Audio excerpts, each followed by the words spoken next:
오빠 분명히 한국은 다르다고 말했잖아. 쌍둥이로 보이는 외국인 여성들이 한국의 지하철 입구 계단을 내려가며 자신의 오빠를 향해 손가락질하고는 혀를 차고 있습니다.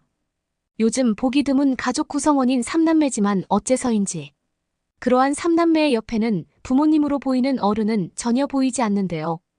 그런데 바로 그 순간 지하철의 계단을 전부 내려온 쌍둥이 여동생들은 무언가를 발견하게 되고 이내 도저히 믿을 수 없다는 표정을 지으며 오빠와 서로의 얼굴을 번갈아 보기 시작합니다. 그제서야 오빠로 보이는 한 외국인 남성은 이제 내 말을 믿어주겠어라며 갑자기 지하철 바닥에 주저앉아 동생들의 손을 마주잡고 눈물을 흘리기 시작하는데요. 과연 외국인 삼남매는 이곳 한국의 지하철 상가에서 무슨 일을 겪은 것일까요? 안녕하세요. 저는 스페인에서 온 삼남매 중 제일 막내인 라미르라고 합니다.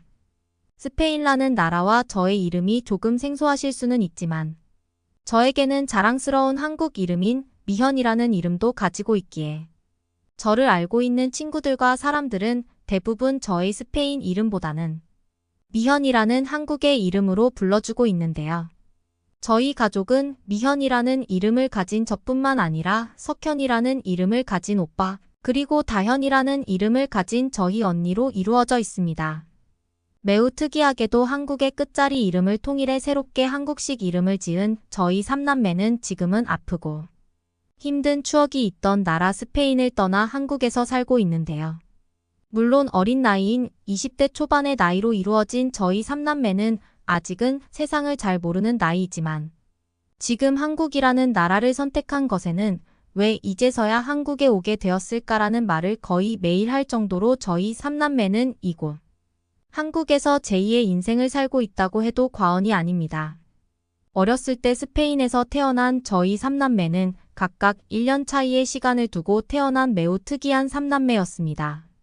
힘들게 저희를 낳으신 어머니와 아버지께서는 처음 자식 계획을 하실 때 이렇게나 많은 자식을 원한 것은 아니었기에 저희는 태어나자마자 원하지 않던 아이들이라는 소리를 들어야 하는 다소 불운한 가정 환경에서 태어났죠. 태어나자마자 부모님의 도움 없이는 아무것도 할 수 없던 오빠와 언니, 그리고 저는 어째서인지 아무런 이유 없이 매일 밤 부모님의 강압적인 태도에서 시작된 교육을 받아야만 했습니다. 하지만 처음에는 모든 부모님께서 자식들을 키울 때 이렇게 하는 줄 알았을 정도로 저뿐만 아니라 오빠와 언니까지 그저 부모님에게 의지하며 알 수 없는 피해를 받아야만 했죠. 부모님께서는 저희를 키우는데 돈이 많이 든다는 이유로 어느 순간부터 밥을 전혀 주지 않으셨고 심지어는 저희를 가족 구성원에 등록하게 되면 그에 따른 부가적인 돈을 더 많이 내야 된다면서 가족 구성원의 문서에도 등록하지 않으셨습니다. 물론 어렸을 때에는 이러한 사실을 전혀 몰랐지만 점점 커갈수록 알게 된 이러한 불운한 가정 환경은 저희 삼남매를 매우 고통스럽게 만들었죠. 당연하게도 스페인의 초등학교조차 제대로 다니지 못했던 저희 삼남매는 어렸을 때부터 부모님에게 방치된 채 그저 집에서 시간을 보내거나 밖을 걸어 다니며 시간을 보낼 뿐 아무런 기초 교육을 받을 수 없었고 받을 수 있는 환경도 아니었습니다. 시간이 지날수록 저희 삼남매는 마을에서 더러운 아이들이라고 소문이 나기 시작했고 그때쯤부터 어머니와 아버지께서는 어느 순간 아예 집에 들어오시지 않으셨죠. 그리고 바로 그 순간 저는 부모님이라는 존재가 저희 남매를 버렸다는 사실을 알 수 있었습니다. 저희의 눈앞에서 사라지기 직전 부모님께서는 아무런 이유 없이 집을 굉장히 작은 원룸 형식의 주택으로 옮기셨고 이제부터는 이곳에서 모든 가족이 함께 살자며 어처구니없는 말까지 하시고는 자신들은 오지 않았기 때문이죠. 주거 비용을 누가 지급했는지는 지금도 알 수 없는 사실이나 약 9살이 조금 넘은 나이인 그때부터 오빠와 언니 그리고 저는 살기 위해 돈을 벌기 시작했습니다. 하지만 그때 당시 스페인에서는 부모님의 동의 없이 아르바이트를 할 수 있는 곳이 많지 않았고 결국 그나마 저희 남매의 보호자라고 할 수 있던 오빠만 정식적인 아르바이트를 하며 가장의 역할을 하게 되었습니다.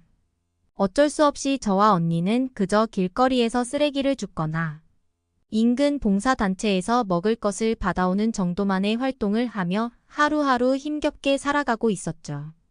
그렇게 약 2년의 세월을 보내게 되었을 때 오빠는 제대로 된 식사조차 하지 못해 몸무게가 너무 많이 빠지게 되었고 저와 언니도 영양실조 때문인지 매일 밤 두통을 앓으며 정상적인 생활이 힘들 지경이었습니다. 하지만 그 누구도 악몽과도 다름없었던 부모님을 찾지는 않았고 결국 저희 삼남매끼리 힘을 내서 살아보자는 얘기만을 할 수밖에 없었죠. 그런데 어느 날 저희 삼남매에게 뜻밖의 사람들이 찾아오게 되었습니다. 여느 때와 다름없이 오빠는 일하러 나가고 저와 언니는 집에서 휴식을 취하고 있었는데 누군가 문을 두드리더군요. 도저히 올 사람이 없어서 조금 의문스럽기는 했지만 저와 언니는 문을 열어주었고 그곳에는 약 2년 동안 저희를 버리고 사라졌었던 부모님과 정체를 알 수 없는 동양인의 부부가 있었습니다. 하지만 저와 언니는 그 동양인의 부부가 중국에서 왔다는 사람들이라는 것을 깨닫기까지 그렇게 오랜 시간이 걸리지 않았습니다. 부모님께서는 마치 저희를 굉장히 자주 만난 듯 알 수 없는 거짓말을 하며 저와 언니의 경계를 풀어주려고 했고 젊은 중국인 부부는 어색한 스페인어를 하며 저희를 입양하고 싶다는 말을 늘어놓기 시작했죠. 저와 언니는 부모님에게 너무 화가 나는 마음에 대체 지금의 상황이 뭐냐며 상황 설명을 요청했지만 부모님께서는 저와 언니를 다른 방으로 데려가더니 이렇게 해서 돈을 받으면 오빠에게도 주겠다면서 정말 부모가 맞는지조차 의심스러운 설득을 시작했고 어차피 부모라고도 생각하지 않고 있던 저와 언니는 차라리 중국인 부모에게 입양을 가서 지금의 부모님을 만나지 않는 것이 더 좋겠다는 생각에 이르렀습니다.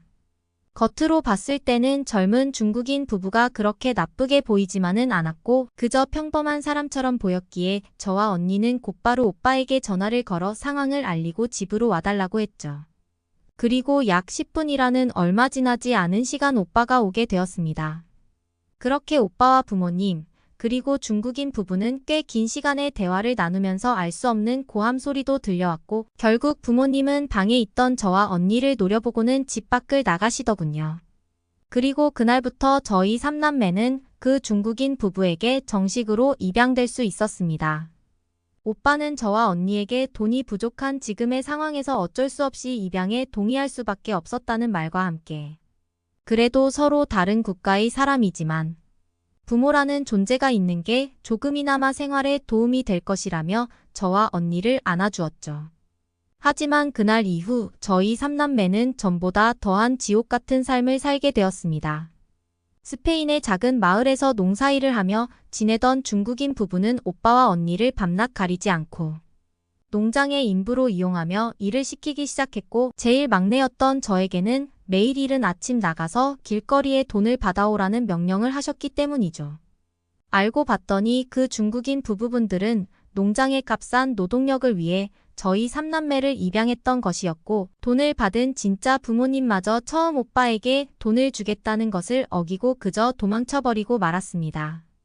밥도 제대로 주지 않는 중국인 입양 부모님의 농장일이 힘들기는 했지만 저와 언니는 그래도 어른이 있다는 사실에 알 수 없는 안정감을 느꼈고 오빠는 항상 그런 저와 언니를 보면서 이 사람들은 악마 같은 사람들이라는 말과 함께 절대 현실에 안주하면 안 된다며 저와 언니를 혼냈었죠.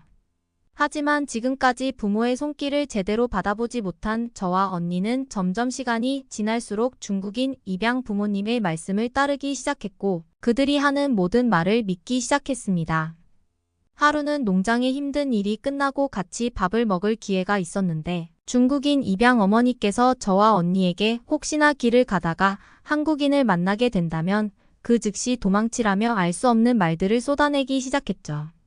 무슨 이유 때문인지 몰라도 중국인 입양 부모님은 이야기를 나눌 기회가 있을 때마다 한국은 절대 가서는 안 되는 위험한 나라라는 말과 함께 한국이 엄청난 후진국이라고 설명을 해주었고 저와 언니는 중국인 입양 부모님과 함께 지내는 약 2년여의 시간 동안 그 말을 그대로 믿게 되었습니다.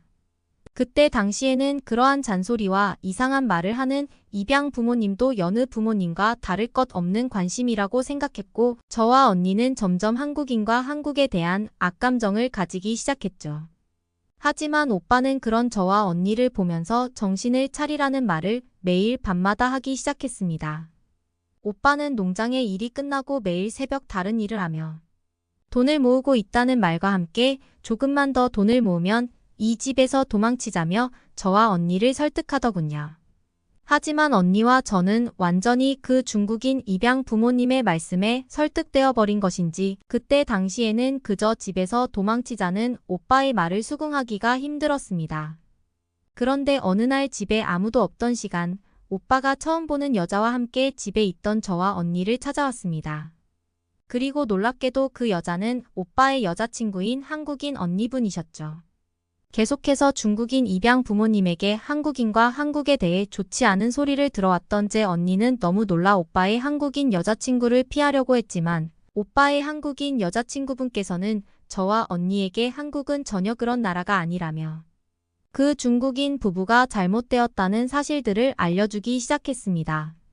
처음에는 믿기 어려웠지만 한국인 여자친구분이 들려주는 경험과 핸드폰의 영상들은 정말 중국인 부모님께 들어왔던 한국이 맞나 싶을 정도로 스페인과는 비교도 되지 않을 정도로 멋진 도시였고 길거리에는 늦은 시간까지 불빛이 반짝이며 매우 안전한 그런 나라였죠. 수영이라는 이름을 가진 오빠의 한국인 여자친구분은 지금 한국에서 부모님에게 여러 개의 옷가게를 물려받아 운영하고 있는데 조금만 기다리면 지금의 이상한 중국인 입양 부모님과 스페인을 떠나 한국에서 함께 살게 될 것이라면서 놀라운 얘기들을 해주더군요. 자꾸만 저와 언니를 설득하는 오빠와 수영 언니의 이야기에 저와 언니는 점점 설득되기 시작했고 정말 죽기보다 가기 싫었던 한국이었지만 결국 약 3년여의 시간 동안 서로 돈을 모으며 정식 비자, 이민을 준비하자는 계획을 세우기에 이르렀죠.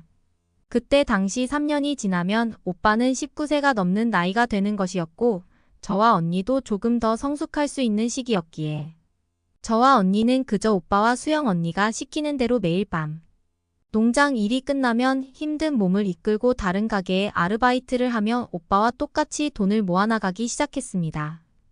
하지만 힘든 나날이 지속되어 갈수록 지금 중국인 부모님께서 잘해주시는데 굳이 이곳을 떠나야 될까라는 의문이 자꾸만 들었고 계획했던 한국 이민으로의 날이 다가올수록 점점 그러한 의지는 꺾여만 갔죠. 그럴 때마다 오빠의 남자친구인 이 언니는 저와 언니를 설득했고 결국 3년이라는 시간이 흘러 도망치려는 계획을 잡은 날이 다가오고야 말았습니다. 새벽 시간을 이용해 도망치기로 했던 저희 3남매는 중국인 부모님께서 잠든 기회를 틈타 무사히 그 집을 빠져나왔고 그렇게 약 1시간 정도를 걸어 밖에서 저희를 기다리고 있던 수영이 언니를 만날 수 있었죠. 수영이 언니는 저와 언니를 안아주며 울음을 터뜨렸고 이제 무사히 한국으로 가기만 하면 모든 게 끝날 것이라며 저와 언니를 위로해 주었습니다. 하지만 한국으로 가면서도 만약 중국인 입양 부모님께서 말했던 것처럼 한국이 정말 더 후진국이거나 살기 어려우면 어떻게 하지라는 생각이 머릿속에서 떠나지 않더군요. 그런데 한국 공항에 도착한 순간 저는 한결 마음이 놓이면서 중국인 부모님께서 했던 모든 말이 거짓이라는 것을 알 수 있었습니다. 한국인들은 그 누구 하나 가릴 것 없이 미소를 띤 채 공항의 여유를 즐기기 바빠 보였고 이미 공항에는 저희 3남매뿐만 아니라 수많은 관광객, 외국인들이 각자의 사진을 찍으며 한국이라는 나라 자체를 즐기고 있었기 때문이죠. 짧은 공항 구경을 끝내고 수영이 언니의 손에 이끌려 수영이 언니가 운영하고 있다는 옷가게를 가기 위해 지하철에 올라탔을 때에는 사실상 인생에서 처음 이용해 본 한국의 지하철이 너무 쾌적하고 조용해서 놀랄 수밖에 없었습니다. 하지만 진짜 놀라움은 거기서 끝나지 않았죠. 수영이 언니는 한국의 지하상가에서 옷가게를 운영하고 있다며 저와 언니 그리고 오빠에게 길을 안내해주며 앞장서고 있었는데 그때 저희 눈에는 이상한 물체가 보이기 시작했습니다. 아무리 봐도 처음 보는 물체의 수영이 언니에게 저게 무엇이냐고 물어보았고 수영이 언니는 살짝 미소를 짓더니 한국의 지하철과 지하상가 근처에서 운영되는 공용 공기청정기라며 설명을 해주더군요. 살면서 너무 비싼 공기청정기에 단 한 번도 사용해보지 못했는데 한국의 지하철에는 그러한 디지털적인 공기청정기 수십 대가 설치되어 있었고 실제로 한국의 지하상가는 제가 실내에서 지내던 순간보다 더 깨끗한 공기가 피부로 느껴질 정도였습니다. 한국의 엄청나고도 깨끗한 공기청정기 공용시설에 저는 한국이 어떠한 나라인지 곧바로 파악해버렸고 언니 또한 저희 손을 잡고는 느끼는 했지만 지금이라도 선진국의 나라 한국에 온 게 무척 다행이라면서 울음을 터뜨리고 말았죠. 중국인 입양 부모님께서는 항상 한국의 길거리에는 도둑들이 판을 치고 있다며 언제나 조심해야 된다고 말을 했지만 실제 수영이 언니가 운영하고 있는 지하상가 옷가게는 상점 밖에 외부로 옷을 진열해도 그 누구도 훔쳐가지 않더군요. 오히려 그곳에 있던 지하철 이용객 한국인들은 옷이 바닥에 떨어져 있음에도 바닥에 떨어진 옷을 주워 다시 가게에 돌려줄 뿐이었습니다. 중국인 입양 부모님께서 했던 모든 말들과 한국은 전혀 정반대의 상황이 펼쳐지고 있었고 더욱 놀라웠던 것은 이러한 모든 상황이 이미 한국인들에게는 너무나 익숙한 평범한 일상과 다를 것이 없었다는 사실이었죠. 더는 저희 3남매를 보호해줄 부모님이 없다는 사실이 슬프기는 했지만 그러한 빈자리를 수영이 언니는 채워주기 위해 무척 많은 노력을 했고 저와 언니 그리고 오빠도 금방 한국의 생활에 적응해 나가며 점점 정신적으로 그리고 육체적으로 성장하기 시작했습니다. 한국에 오게 되고 짧은 한국 여행을 마친 뒤 저와 언니는 곧바로 수영이 언니를 도와 지하상가 옷가게의 운영을 돕기 시작했고 너무나 살기 편하게 되어 있는 한국의 상황에 그동안 스페인과 중국이 얼마나 후진국이었는지 뼈저리게 느낄 수 있었습니다. 지하상가에 옷가게가 있어서 호흡이 조금 힘들지 않을까 생각했지만 항상 24시간 가동되는 한국의 지하철 공기청정기는 이러한 저의 걱정을 완전히 잠재워 주었고 저는 이러한 모든 것이 공용시설이라는 것에 한국은 정말 다르다는 생각을 할 수밖에 없었습니다. 그러는 사이 법적 보호자가 필요했던 저희 3남매는 오빠와 수영이 언니의 결혼으로 정상적인 가족을 이룰 수 있었죠. 수영이 언니의 한국인 부모님께서도 우려했던 것과 달리 저희 오빠와 언니 그리고 저를 무척이나 반겨주셨고 그동안 삶이 얼마나 힘들었겠니라며 불고기와 밥을 해주셨던 그날은 아직도 제가 힘들 때마다 떠올리는 따뜻한 기억이 되어주고 있습니다. 한국에 온 지 약 3년이라는 시간이 지나 한국식 이름도 생긴 지금 오빠는 이 언니와 행복하게 지내고 있고 저와 언니는 그러는 사이 조금씩 취업을 준비하며 마음 편한 공부를 해나가고 있습니다. 취업을 해야 되는 또 다른 목표가 있기는 하지만 너무나 불안정했던 지난날의 과거와 달리 그저 공부에만 집중할 수 있는 선진국. 한국에서의 삶은 그동안의 모든 아픔을 보상받는 것 같을 정도로 행복한 나날인 것 같습니다. 그러면 다음 사연으로 넘어가겠습니다. 저는 지금부터 한국 기업의 실체를 폭로하겠습니다. 한 프랑스인 여성이 진지한 모습으로 컴퓨터 앞에 앉아 키보드를 두드리고 있습니다. 잠시 후 그녀는 자신이 쓴 글을 보면서 비장한 표정으로 다짐을 하기 시작하는데요. 대체 그녀에게 무슨 일이 벌어진 건지 한번 알아보러 가실까요? 안녕하세요. 저는 프랑스에서 주부로 살고 있는 헤이젠이라고 합니다. 제가 결혼에 골인하기까지 무려 5년이라는 세월이 걸렸어요. 연애만 5년을 하다 보니 결혼까지 가는 길이 쉽지만은 않았거든요. 남편과는 결혼하자마자 아이를 갖기 위해 이것저것 많은 걸 해봤습니다. 하지만 아이를 갖는다는 게 쉽게 되지는 않더라고요. 그러던 어느 날 긴 시간을 함께 견뎌낸 남편과 저에게는 꿈꾸던 순간이 찾아왔답니다. 바로 아이를 갖게 된 거였어요. 산부인과에서 초음파를 하면서 아이가 뱃속에 자리 잡았다는 말을 들었을 때에는 말로 표현할 수 없을 만큼 감격스럽더군요. 임신하는 내내 남편과 저는 아이에 대한 기대감으로 가득 찼었답니다. 저희 아이는 어떤 모습을 하고 있을까, 어떤 아이로 자라날까 궁금해하며 매일 밤 잠들기 전에는 아이의 미래에 대해 이런저런 얘기를 나눴었습니다. 남편은 똑똑하고 듬직한 아들이 낳았으면 좋겠다고 했고 저는 씩씩하면서도 사랑스러운 딸이 낳았으면 한다고 했어요. 출산이 다 되어갈 쯤 아이 옷도 미리미리 구입해서 옷장을 가득 채워놨고 아이 방도 아기자기하게 꾸며놓으며 태어날 아이를 기다렸습니다. 그렇게 10개월이라는 기나긴 시간이 흘러 드디어 아이가 세상의 모습을 드러냈어요. 분홍분홍한 피부에 오밀조밀한 이목구비를 가진 아기는 정말 사랑스럽기 그지없었습니다. 남편의 얼굴을 빼닮았는지 제 얼굴을 빼닮았는지는 조금 더 지켜봐야 알 것 같았어요. 하지만 갓 태어난 아기치고는 오뚝한 코를 가져서 훗날 미인이 되지 않을까 싶더라고요. 병원에서 퇴원한 뒤에는 매일매일이 행복한 육아의 연속이었어요.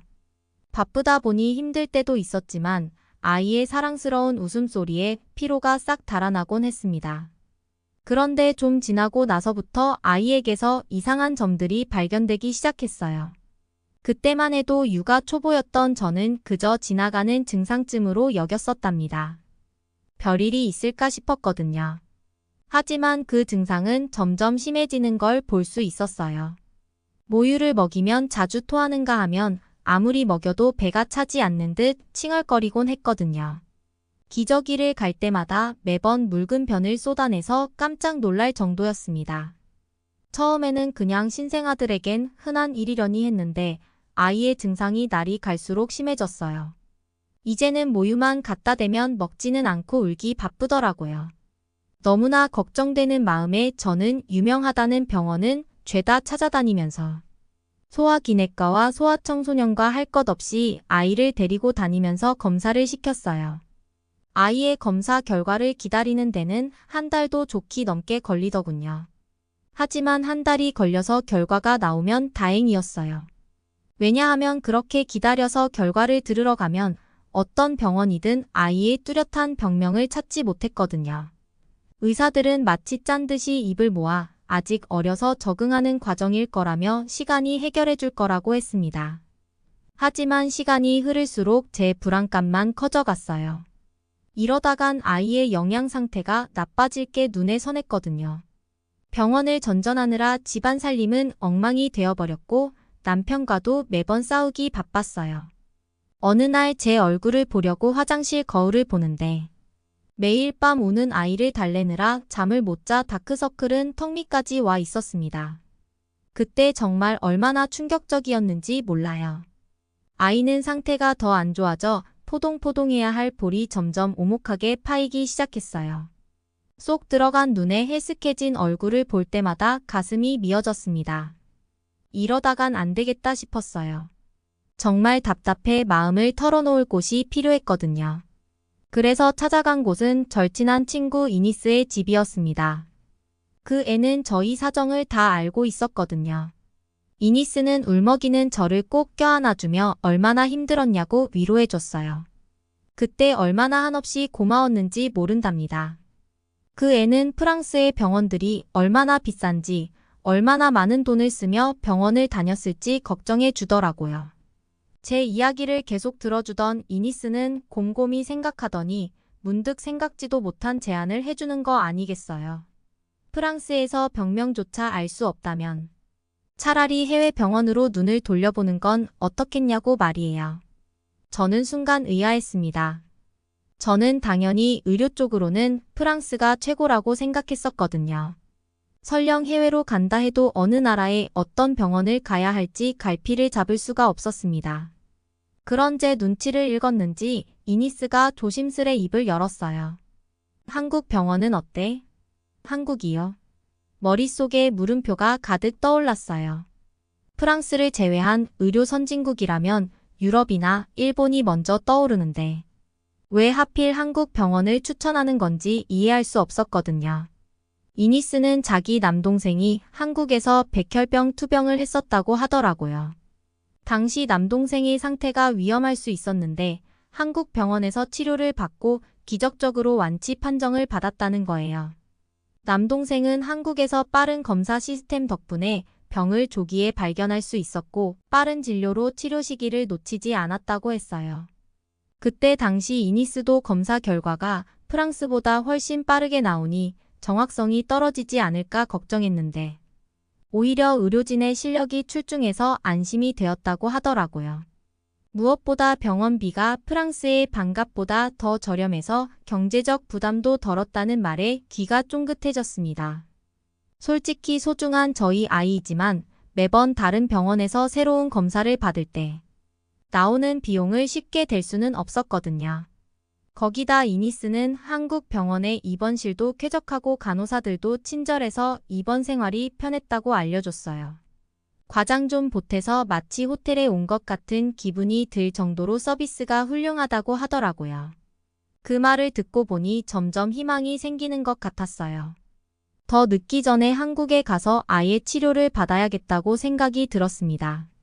사실 저는 이니스가 한국에 대해서 얘기해 주기 전에 한국에 대해서 좀 알고 있는 상태였어요. 결혼을 하기 전 한국인에 대해 강렬한 인상을 받은 계기가 하나 있었거든요.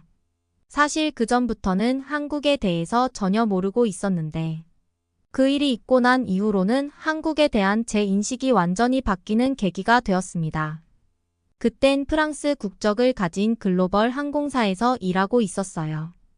워낙 규모가 큰 항공사인 만큼 전 세계 곳곳에 노선을 가지고 있었고 그래서 여러 국적의 동료들과 일할 기회가 많았습니다. 매일같이 비행을 거듭하던 어느 날 평생 잊을 수 없는 사건이 터졌어요. 비행 스케줄은 파리 공항을 출발해 루앙으로 향하는 거였습니다. 늘 하던 대로 기내 업무의 한창이었는데 어찌된 일인지 그날은 유독 날씨가 험악하더라고요. 그런데 마침 갑자기 저희가 탄 비행기가 그만 거센 난기류에 휘말리고 만 거예요. 그 난기류가 얼마나 심각했는지 비행기는 통제 불능 상태나 다름없었어요. 비행기를 자주 타보신 분은 아시겠지만 난기류는 비행기 안전을 위협하는 가장 무서운 존재 중 하나잖아요. 공기의 흐름이 불규칙해지는 데다가 난기류가 어디서 발생할지 예측하기도 사실상 불가능해서 대비하기가 굉장히 어렵죠. 보통 난기류를 만나게 되면 객실 선반에 들어있던 승객들의 짐들이 떨어지는 건 꽤나 자주 있는 일인데 그날만큼은 차원이 다를 정도로 아수라장이 되더군요. 아예 음료수 카트가 허공으로 날아오를 정도였으니까요. 차가운 금속재 카트였는데도 그렇게 천장으로 확 떠버리는데 얼마나 무서웠는지 몰라요. 저를 포함한 다른 승무원의 몸이 천장과 벽에 처참하게 부딪히는 광경을 보면서 정말 아무것도 할 수 없었답니다. 승객들은 공포에 질려 비명을 지르는 데다가 아이들은 울음을 터뜨리기까지 해서 기내는 말 그대로 아비규환이 따로 없었어요. 지금껏 항공사에서 일하며 여러 번 난기류를 겪어봤지만 이 정도 수준은 처음이라 아무리 베테랑인 저도 당황하지 않을 수가 없었습니다. 머리가 하얗게 되면서 손발이 후들거렸고 심장은 미친 듯이 쿵쾅거리더군요. 물론 회사에서는 이럴 때를 대비해 꾸준히 교육을 시켜왔어요. 난기류를 만났을 때의 대처법은 물론이고 위급한 순간에도 승객의 안전이 최우선이라는 사명감을 심어주기 위해 노력했답니다. 회사에서 그런 훈련을 받은 덕분인지 머릿속으로 당황스럽고 무서웠지만 어떻게든 최대한 매뉴얼에 맞춰 행동하려고 안간힘을 썼어요. 하지만 훈련 때처럼 쉽게 되지는 않더군요. 손부터가 덜덜 떨렸으니까요. 그런데 그때 한 승무원이 눈에 띄는 거 있죠. 한국에서 온 태희는 승무원이었어요. 제가 알기로 태희 씨는 승무원 경력이 그리 길지도 않은 신입이었거든요. 태희 씨조차도 이런 강도의 난기류는 처음 겪어봤을 텐데 태희 씨는 놀랍게도 당황하는 기색 하나 없이 승객들에게 안전벨트를 매라고 안내 방송을 하는 거예요. 목소리에서 묻어나는 믿음직함과 침착함은 저마저도 안심이 될 정도였다니까요. 태희 씨는 그렇게 안내 방송을 한 뒤에 통로에 굴러다니는 음료수 카트를 치우려다가 발목을 크게 삐어버렸어요. 카트에 부딪힌 발목은 순식간에 부어올랐고 보기에도 너무 고통스러워 보였습니다. 그런데 이어서 믿을 수가 없는 광경이 펼쳐지더군요. 태희 씨는 아랑곳하지 않고 통로를 가로질러 승객들을 돌보는 게 아니겠어요. 고통에 찡그린 표정을 감추려 했으며 승객들의 안전을 위해 자기 몸을 사리지 않고 헌신하는 모습에 저는 어떻게 저렇게까지 할 수 있는지 존경하는 마음까지 들 정도였습니다. 태희 씨는 기체가 안정될 때까지 쉴 새 없이 통로를 오갔어요. 승객들을 안심시키고 부상자들을 돌보느라 자신의 상처쯤은 아랑곳하지 않았습니다. 결국 우여곡절 끝에 국제공항에 무사히 비상 착륙할 수 있었어요. 하지만 슬픈 소식이 있었습니다. 태희 씨가 그 이후에 4주 동안이나 병원에 입원해야 한다는 소식을 들었거든요. 하지만 태희 씨 덕분에 몇몇 승객들만 다치는 정도로 피해를 줄일 수 있었답니다. 그 사건 이후로 저는 한국인들에 대해 각별한 애정을 갖게 되었어요. 태희 씨에게서 느꼈던 강인함과 희생정신은 단순히 개인적인 특성이 아니라 한국인 특유의 정신이 아니었을까 하는 생각이 들었거든요. 아무튼 그렇게 이니스를 만나 한국 병원에 대해 심도 있는 대화를 나누고 난 후 저는 한 걸음에 집으로 달려갔어요. 현관문을 열고 들어서자마자 남편에게 오늘 있었던 일을 다 말해주었습니다.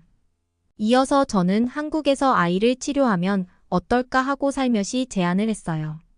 이니스에게 들은 이야기를 줄줄 퍼대니 남편의 눈빛이 진지해지더라고요. 아이가 매일같이 앓는 모습을 지켜보는 게 남편에게도 큰 고통이었을 테니까 말이에요.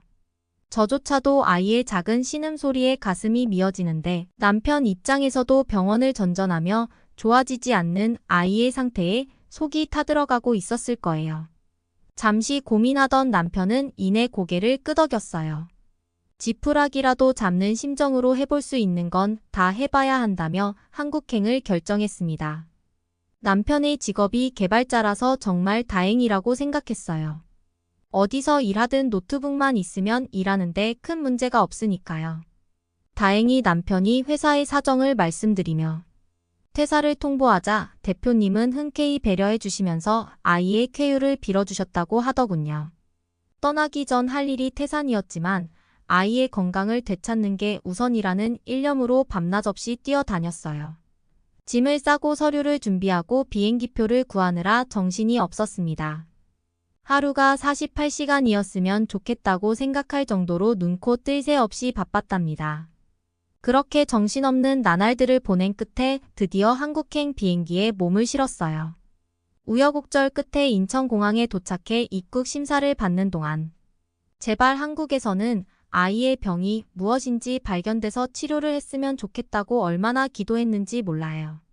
공항을 나서자마자 남편은 휴대폰을 꺼내 무언가를 검색하기 시작했어요. 미리 알아본 카쉐어링 앱을 설치하느라 여념이 없더라고요. 몇 번 터치만으로 주변에 있는 자동차를 쉽게 빌릴 수 있다는 점이 참 편리했답니다. 빌리는 것도 간단했지만 정작 놀라운 건 대여한 차량들의 상태였어요. 말끔히 세차되어 있을 뿐만 아니라 내부 청결 상태도 흠잡을 데 없이 깔끔했거든요. 일주일 후 저희 부부는 초조한 마음으로 병원을 찾았어요. 주치의 선생님께서는 한참 동안 컴퓨터 화면을 들여다보시더니 의미심장한 표정으로 입을 떼셨습니다. 알고 보니 저희 아기는 아미노산 대사이상 질환을 앓고 있다는 거예요. 단백질을 먹으면 제대로 소화시키지 못하는 병이라고 말씀하시면서 모유든 분유든 아마 다 소화를 못했을 거라고 하시더라고요. 아이는 꼭 특수 분유를 먹어야만 한다는 말씀에 머리가 띵해질 지경이었습니다. 이 자리에서 아이의 병이 나을 수 있는 방법만 들을 수 있을 줄 알았지. 청천벽력 같은 소식을 들을 줄은 꿈에도 몰랐었거든요. 한순간에 하늘이 무너져 내리는 기분이 들었어요. 남편 얼굴도 하얗게 질려서는 허탈한 웃음을 짓고 있었습니다. 주저앉아 버린 저희를 보시고는 의사 선생님께서는 다행스럽다는 말씀을 꺼내셨어요. 한국에서는 특수 분유를 쉽게 구할 수 있고 가격도 프랑스의 10분의 1 수준이라서 부담이 없을 거라고 하시더군요. 선생님께서 추천해 주신 분유라도 먹여보라는 말씀에 그래도 작은 희망이 생기는 것 같았습니다. 사실 프랑스에서는 이 정도 진단도 받을 수 없이 모두 이상 없다고만 말을 했었거든요. 처방전을 들고 병원을 나서는데 남편이 스마트폰으로 뭔가를 검색하고 있더라고요. 아마도 특수분유에 대해 자세히 알아보고 싶은 모양으로 보였어요. 저도 궁금한 마음에 옆에 바짝 붙어 같이 화면을 들여다봤습니다. 한국 특수분유에 대해서 알아본 지 몇 시간이 지났을까? 이제 분유를 어떻게 살지 고민이 되었어요. 한국에 오기 전에 알아본 바로는 한국인들은 직접 장을 보러 다니기보다는 인터넷 배송을 많이 이용한다고 하더군요. 배송 속도가 엄청 빨라서 인터넷 배송을 많이 사용한다고 하는데 도대체 얼마나 배송이 빠를지 궁금했습니다. 호기심이 생긴 저희는 쿠팡이라는 앱을 깔아서 특수 분유를 주문해 봤어요. 주문을 마치고 잠에 들었는데 다음날 저희는 현관문을 열어보고 나서 깜짝 놀라지 않을 수 없었답니다. 제가 주문한 그 분유가 말끔하게 포장되어 곱게 놓여 있었거든요. 밤사이에 이렇게 빨리 배송이 될 수 있다니 정말 믿을 수가 없었습니다. 프랑스에서는 아무리 빨라도 좋기 일주는 걸리거든요. 어느 날 아침 남편이 갑자기 한국에 있는 회사에 면접을 보러 가야 한다고 하더라고요. 면접 장소가 집에서 굉장히 멀리 떨어져 있어 아침에 자동차를 몰고 가도 되겠냐고 물어봤어요. 오늘은 다행히 일정이 따로 없어서 남편한테 차를 써도 될 것 같다고 말을 했답니다.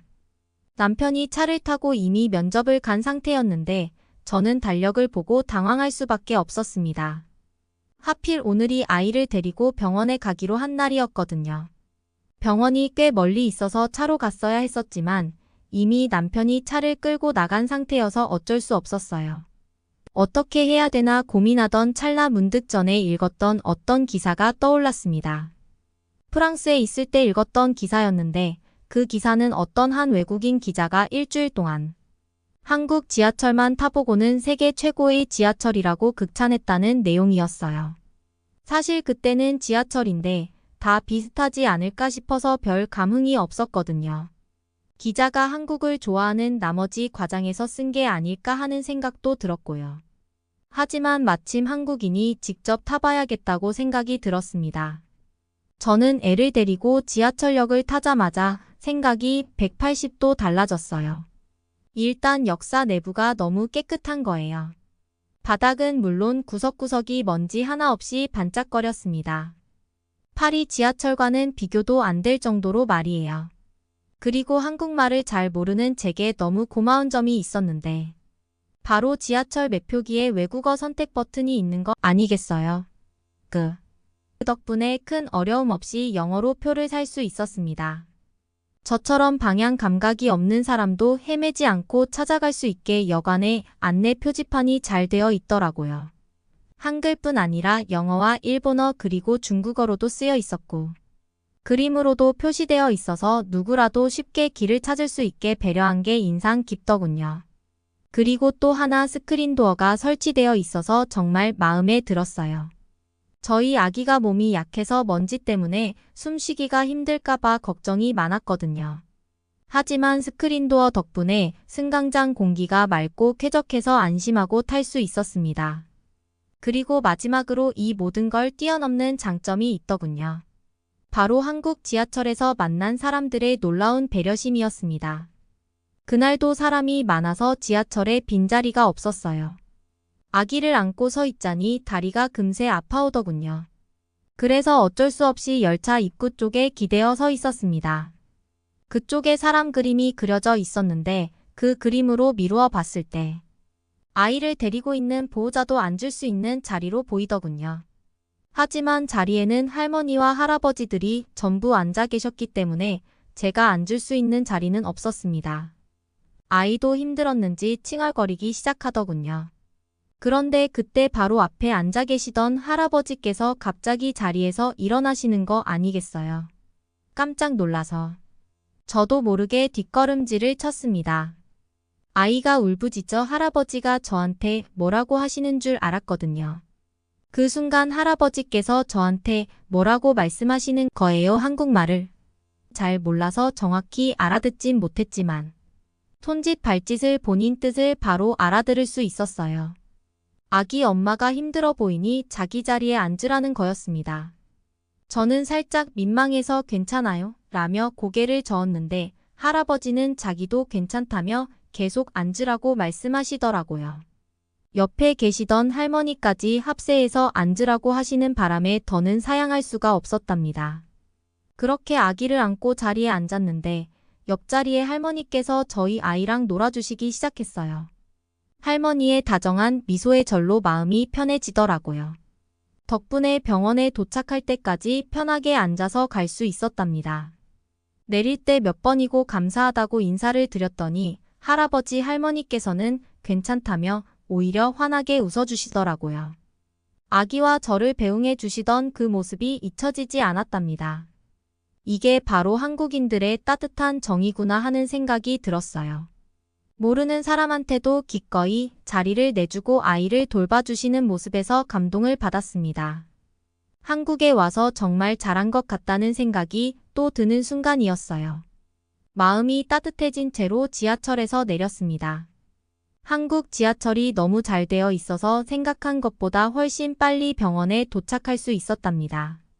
그날 저녁 면접을 마치고 돌아온 남편과 함께 저녁 식사를 한 뒤 문득 밖에 나가 걷고 싶은 마음에 남편에게 산책하고 싶다고 말했어요. 그런데 남편은 밖에 나가서 걷고 싶으면 그냥 걸으면 된다면서 별거 아니라는 듯이 대답하는 거 있죠. 깜깜한 밤에 밖에 밤거리를 거니는 게 위험할 수도 있다고 생각했던 저로서는 남편의 대수롭지 않은 반응이 의아했습니다. 저는 나가지도 못하는데 약 올리는 거냐고 남편을 째려봤어요. 남편은 그 눈빛을 느꼈는지 한국의 밤거리는 프랑스랑은 다르다고 설명하기 시작하더라고요. 한국은 밤에 돌아다녀도 위험하지 않은 곳이라며 호신용품 같은 걸 가지고 다닐 필요가 전혀 없다는 거예요. 하지만 저는 남편의 말을 쉽게 믿을 수가 없었답니다. 반신반의하는 표정을 짓자 남편은 제 손을 잡더니 집 밖으로 저를 이끌었어요. 밖은 어두웠지만 가로등 불빛이 은은하게 길을 밝혀주고 있더군요. 저는 여전히 불안한 마음에 주위를 살피며 조심조심 걷기 시작했습니다. 그런데 신기하게도 지나다니는 사람들은 저 일을 전혀 신경 쓰지 않는 것 같았어요. 다들 정말 별일 없다는 듯 제 갈 길만 가더라고요.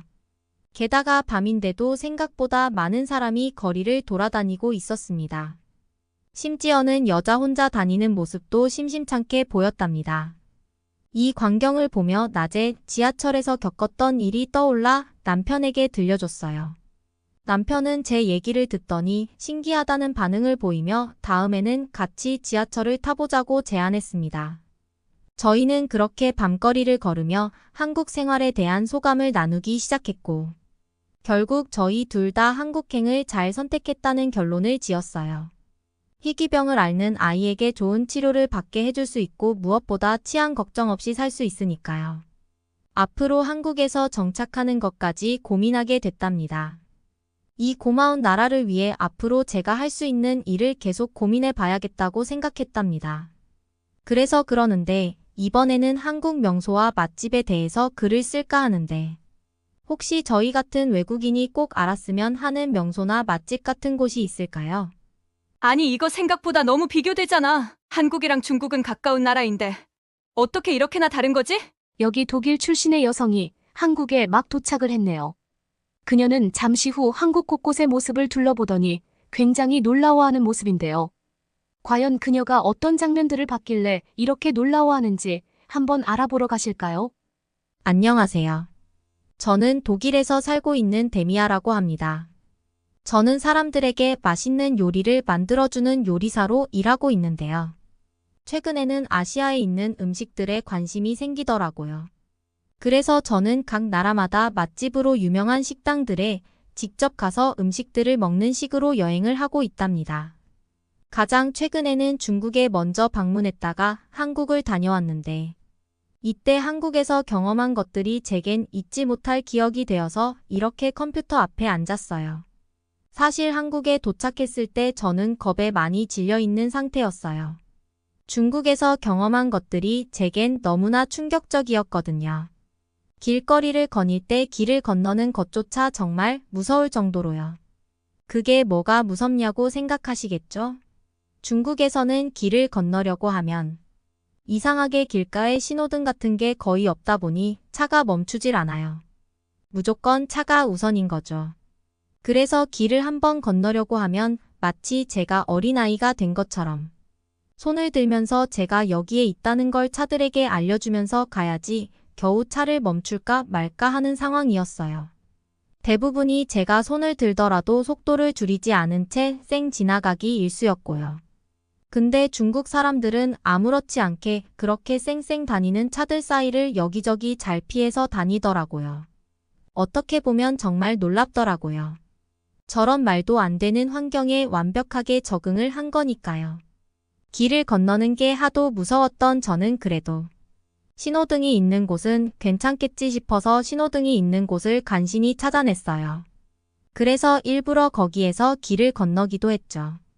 근데 신호등이 있다고 하더라도 없는 곳과 그닥 차이는 없더라고요. 애초에 신호등이 없는 것처럼 신호를 무시하면서 차들이 쌩쌩 지나가 버렸기 때문이에요.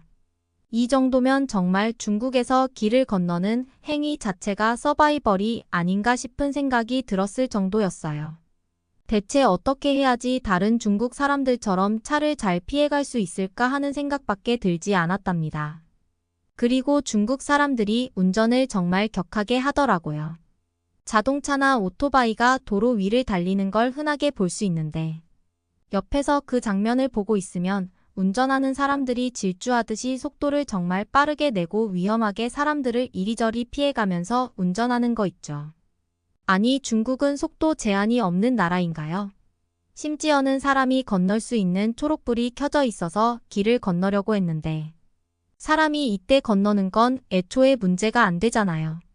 그런데도 자동차가 저를 향해서 클렉션을 굉장히 크게 빵빵 울리더라고요. 이런 모습들을 보면서 정말 어이가 없었고 너무나 위험하다는 생각이 중국에 머무는 내내 들었답니다. 이렇게 중국에서 하도 험난한 경험들을 하다 보니 한국도 같은 아시아권에 있는 나라라서 똑같지 않을까 싶었던 거죠. 중국에서 겪었던 일들을 한국에서도 똑같이 겪을 거라는 생각에 정말 두려웠지만 실제로 한국에 와보니 한국은 전혀 다른 나라더군요. 한국에서는 신호등이 없는 곳을 찾기가 오히려 더 힘들었어요. 신호등이 있는 곳을 찾기 힘들었던 중국과는 완전히 딴판이었죠. 그리고 신호등 자체도 중국이랑 많이 달랐던 게 빨간불이나 초록불이 몇 초 뒤에 바뀌게 될지에 대해서 정말 누구나 알기 쉽게 명확하게 표현을 해주더라고요. 생각해보면 별거 아닌 아이디어인데 이런 작은 아이디어를 통해서 편리한 걸 넘어서 안전까지도 지킬 수 있을 것 같다는 생각을 했죠. 한국인들이 머리 좋다는 이야기는 들었는데 이 정도일 줄은 몰랐답니다. 사실 이런 신호등은 중국뿐만 아니라 제가 살고 있는 독일에도 아직 없거든요.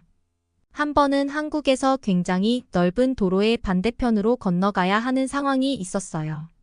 아마 도로가 왕복 4차선 정도는 되었던 걸로 기억해요. 그런데 이때 보행자가 건널 수 있는 초록불 신호가 거의 1분 넘게 유지되고 있는 거 아니겠어요? 중국처럼 차량을 우선시하는 게 아닌 보행자를 정말 많이 신경 쓴다는 걸 알 수 있었답니다. 게다가 그 넓은 도로에서 차량 신호가 초록불이 되기도 전에 차들이 정지선에 딱 맞춰서 정지하고 사람들이 모두 건널 때까지 기다리고 있는데 정말 장관이었어요. 한국 사람들의 시민의식이 중국 사람들과는 많이 다르다는 게 느껴지는 장면이었죠. 중국이었다면 분명히 신호를 무시한 채 쌩쌩 달려나갔을 테니까요. 그리고 한국 신호등이 독일인인 제 눈에 정말 신기한 이유가 하나 있어요. 한국인 분들은 당연하다고 여기실지 모르지만 한 번은 제가 한국에서 신호를 기다리면서 횡단보도 앞에서 스마트폰을 보고 있었어요. 근데 이렇게 스마트폰을 정신없이 보고 있다 보면 그 사이에 다시 빨간불로 바뀌어 버려서 종종 신호를 놓치는 경우가 있잖아요. 근데 한국의 신호등에는 바닥에도 지금 보행자 신호가 빨간불인지 초록불인지 표시를 해주더라고요. 한국 사람들이 정말 얼마나 세심한지 이런 편의시설 하나만 봐도 알 수 있는 부분이죠. 대체 제가 살고 있는 독일에는 이런 신호등을 왜 도입하지 않는 건지 물어보고 싶네요. 게다가 독일에서 봤었던 시각장애인들을 위한 삐 소리가 나는 소리 신호도 너무나 당연하다는 듯이 동작하고 있어서 앞이 잘 보이지 않더라도 안전하게 횡단보도를 건널 수 있겠더라고요. 정말 이런 게 제대로 된 복지국가 아닌가요? 전 세계의 여러 나라들이 보고 배웠으면 좋겠다는 생각을 했답니다. 그리고 여행을 하다 보면 여러 지역을 이동하기 위해서 지하철을 타게 되잖아요. 이 지하철에 대해서도 한국과 중국이 얼마나 비교되는지 정말 한국과 중국의 지하철을 모두 타보신 분들은 공감하실 거라고 생각해요. 처음에 제가 중국에 가서 지하철을 탔을 때에는 정말 얼마나 당황했는지 몰라요. 저는 독일 사람이라서 독일어를 쓰지만 영어도 사용할 줄 알거든요. 솔직히 영어는 전 세계 어딜 가든지 사용하는 언어잖아요. 근데 중국에서는 영어가 거의 없는 거나 마찬가지더라고요. 이게 갑자기 무슨 말이냐고요. 중국 지하철에도 노선도에 분명히 영어 단어 같은 게 표시되어 있기는 해요. 근데 이렇게 표시되어 있는 영어 단어들이 제대로 확인해 보면 영어 단어가 아니라 중국식 병음으로 영어를 교체해 놓은 거 아니겠어요? 예를 들어서 지하철이라는 단어는 서브웨이인데 이 단어를 잔이라는 단어로 마음대로 바꿔버린다든지 베이징 공항 J터미널은 터미널 2가 아니라 이하우 항젤러로 바꿔버린다는 식으로 말이죠. 쉽게 말해서 중국어를 할 줄 모르면 영어를 할 줄 알아도 전혀 소용이 없는 거예요. 이럴 거면 대체 영어를 뭐 하러 적어 놓은 거죠. 이런 모습을 보면서 얼마나 당황을 했는지 몰라요. 영어가 적혀 있는데도 영어를 언어가 아니라 거의 그림처럼 받아들여야 했죠. 안 그래도 중국어를 하나도 몰라서 혼란스러운데 어딘가로 지하철을 타고 이동하려고 하면 영어가 아니라 똑같은 그림 찾기처럼 똑같이 생긴 단어를 찾으면서 돌아다녀야 했으니까요. 중국의 지하철에 있는 단점은 이것뿐만이 아니었어요. 제가 여행 갔을 때가 분명히 아주 추운 겨울이었어서 사람들이 땀을 흘릴 만한 날씨가 아니었어요. 근데 지하철을 타자마자 굉장히 쾌쾌한 냄새가 나더라고요. 정말 이 냄새는 말로 설명하기가 힘든데 그래도 설명해보자면 마치 사람이 오랫동안 씻지 않았을 때 나는 냄새라고 할까요? 중국 사람들이 대부분 머리를 감지 않았는지 다들 머리가 기름져 있는 건 물론이고 여름이 아닌데도 땀 냄새가 그렇게 많이 나더라고요. 지하철을 타고 꽤 오랜 시간 동안 이동해야 하는 경우가 있었는데 중국 지하철 특유의 냄새 때문에 당장 내리고 싶은 마음을 참느라고 얼마나 힘들었는지 몰라요. 안 그래도 말도 통하지 않아서 괴로워하고 있었는데 냄새 때문에 몇 배는 더 괴로워진 거 있죠. 그리고 지하철은 공공장소라서 보통 조용히 타고 있는 게 에티켓이잖아요. 근데 어떤 아저씨가 핸드폰에서 나는 소리를 엄청나게 크게 키운 채로 타고 있는 거 아니겠어요? 지하철 같은 곳에서는 보통 공공장소니까 이어폰으로 노래를 듣지 않나요? 핸드폰에서 울려대는 소리가 어찌나 우렁차던지 지하철 안이 다 울릴 정도로 엄청 큰 소리가 계속해서 들리다 보니 시끄러워서 너무 고통스럽더라고요. 그래서 오죽하면 한번 내렸다가 다음 열차를 탔던 적도 있다니까요. 중국의 지하철에서 이렇게 고통스러운 일을 겪었던 저는 한국도 분명 근처에 있는 나라니까 비슷한 문화를 갖고 있을 거라는 생각을 갖고 마음을 단단히 먹은 채 서울의 지하철을 타게 되었어요. 그런데 한국의 지하철은 중국의 지하철과는 정말 수준이 다르더군요. 일단 지하철을 타려면 표를 사야 하잖아요. 그래서 역 안에 있는 승차권 발매기로 갔는데 승차권 발매기의 언어를 영어로 바꿀 수 있는 버튼이 아주 크게 보이는 거 아니겠어요? 이 버튼을 보고 저는 얼마나 안심했는지 몰라요. 마치 독일 지하철에 표를 사는 것처럼 어렵지 않게 한국의 지하철에서도 표를 뽑을 수 있었죠. 그렇게 지하철을 탔는데 지하철 안에 있는 노선도를 보니까 전부 영어로 아주 친절하게 적혀 있더라고요.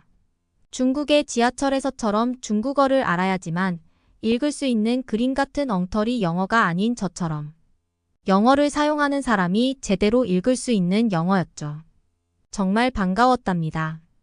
뿐만 아니라 영어로 표기를 해주는 것 말고도 역이 멈출 때마다 어떤 역인지 알려주는 안내 방송이 나왔는데 안내 방송 안에서도 항상 영어로 어떤 역인지 설명을 해주고 있어서 제가 어디에서 내려야 하는지 착각하는 일 없이 정확하게 알 수 있었죠. 심지어 특정 역에서만 이렇게 알려주는 게 아니라 모든 역에서 이런 식의 안내 방송을 하고 있더라고요. 한국이야말로 외국인 관광객이 마음 편히 제대로 관광하러 올 수 있는 나라구나 싶은 생각이 들었어요.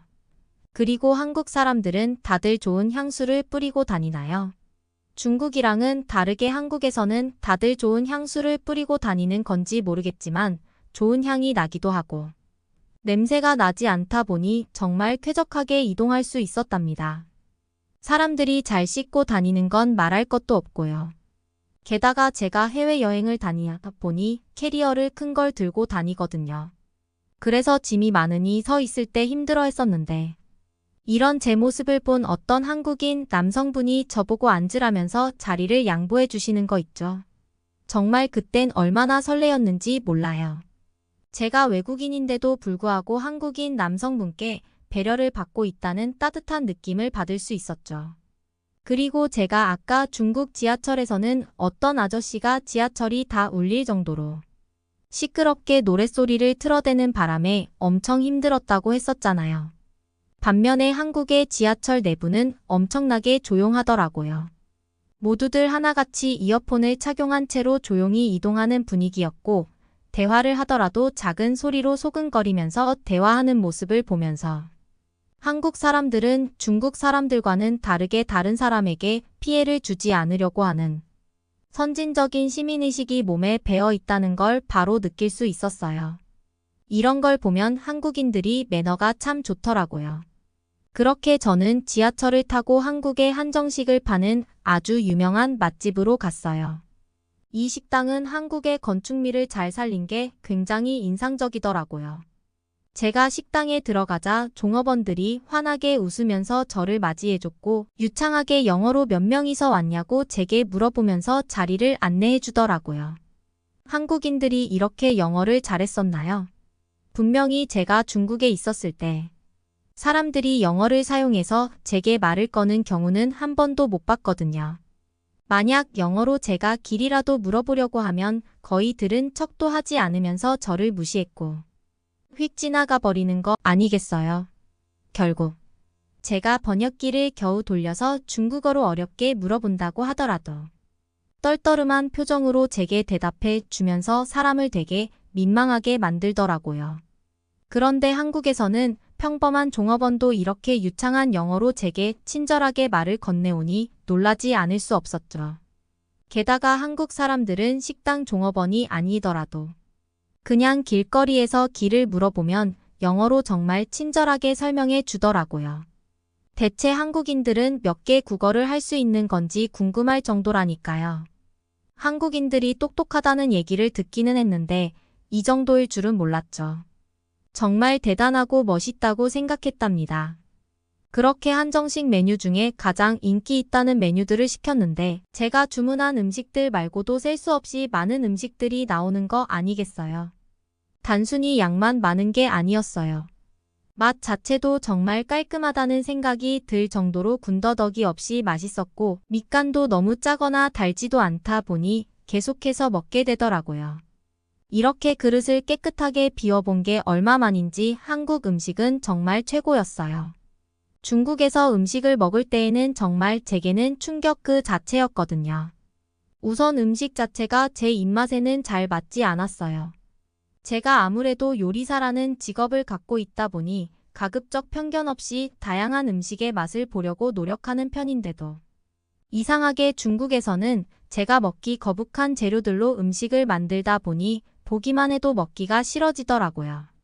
게다가 향신료가 워낙 강하다 보니 제가 중국에서 음식을 먹는 동안 끝까지 먹은 적이 한 번도 없었네요. 오죽하면 중국에서 다양한 음식들을 파는 시장이 있길래 한번 방문해 봤는데 시장 안에서 무슨 음식인지도 모를 이상한 냄새가 나서 거부감이 들더라고요. 결국 저는 시장 밖에서 냄새만 맡고 시장 안을 보지도 못하고 발걸음을 돌릴 수밖에 없었습니다. 사실 중국과 비교했을 때 한국이 우월한 건 음식뿐만이 아니었어요. 한국인들이 보여준 매너 역시 중국인들과는 차원이 달랐으니까요. 제가 중국에서 밥을 먹고 있을 때 있었던 일인데 어떤 모르는 사람이 갑자기 책자 같은 걸 들고 제가 앉아서 밥 먹고 있는 테이블에 펴놓더니 제게 중국어로 설명을 하는 거 아니겠어요. 저는 중국어도 모르는 사람이고 갑자기 모르는 사람이 식사하는 사람에게 와서 대체 뭐 하는 건가 싶었거든요.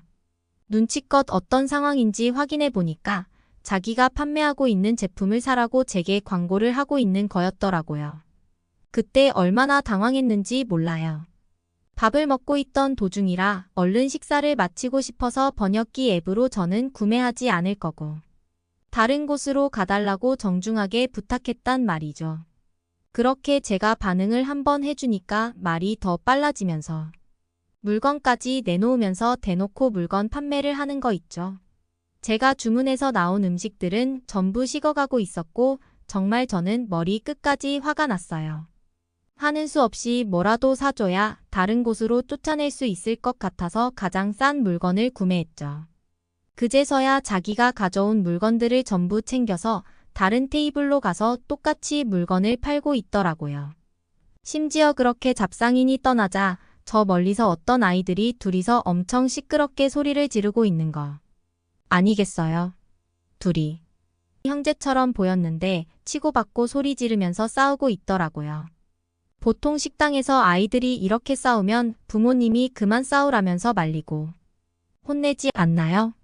중국인 부모들은 이 모습을 쳐다보지도 않은 채 음식 그릇에 얼굴을 파묻고 밥만 정신없이 먹고 있더라고요.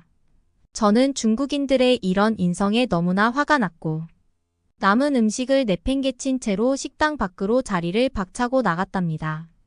중국에서의 그 형편없던 식당과는 다르게 제가 갔던 한정식 식당은 개별적으로 방이 나눠져 있는 식당이었어요.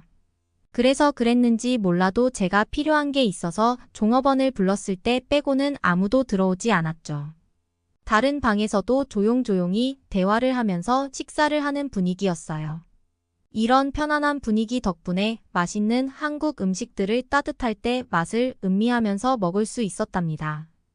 이번 여행을 통해 저는 다시는 중국에 가지 말아야겠다고 생각했어요. 그 대신 한국에서의 경험이 너무나 좋았어서 이제는 시간이 날 때마다 한국에 방문하게 될 것 같네요. 한국인 여러분들 제가 한국에 또 방문하면 그때처럼 친절하게 저를 맞이해 주실 거죠? 여러분은 어떻게 보셨나요? 응원과 격려의 한마디씩을 댓글로 남겨주시기 바랍니다. 사연자분들께 전달해 드리겠습니다. 실제 사연 제보를 받고 있습니다. 채택되신 분께는 작은 선물도 보내드리고 있습니다. 저희의 사연이 여러분의 하루에 작은 힘이 될 수 있었으면 좋겠습니다. 감동적인 사연을 주변 분들과 이야기 나눠보세요. 더욱더 좋은 영상으로 다시 찾아뵙겠습니다.